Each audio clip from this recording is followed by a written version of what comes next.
हिरव्या बरबटीच्या शेंगा आणि त्याचे वडे आपण काढले तरी कसे, व्हिडिओ शेवटपर्यंत बघा, पूर्ण सांगतो. तर पहिले आपण सर्वप्रथम शेंगांमधले दाणे काढून घेतले आणि दाणे काढल्यानंतर आपण त्यामध्ये आपल्या चवीनुसार सांबार टाकला आणि परत लसणाची पेस्ट टाकली आपल्याला लागते तेवढी आणि मिक्सरमधून आपण ते पूर्ण त्याची बारीक पेस्ट तयार करून घेतली आणि पेस्ट झाल्यानंतर आपण त्यामध्ये आपल्या चवीनुसार चटणी मीठ जे काही आहे ते पूर्ण टाकलंय बघा.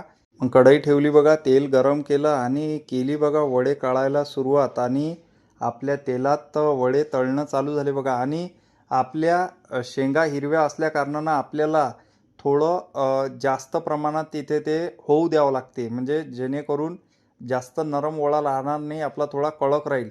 मग वडा केला बघा चांगला कडक. एका इकडून झाल्यानंतर पलटून द्यायची त्याला व्यवस्थित आणि व्यवस्थित त्याला कर होऊ द्यायचं.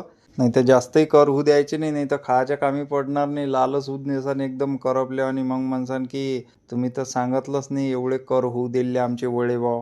वडे वगैरे काढून झाले बघा. मग म्हटलं आपण टेस्ट करून बघू की कसे झाले वडे, टेस्टी झाले का कसे झाले.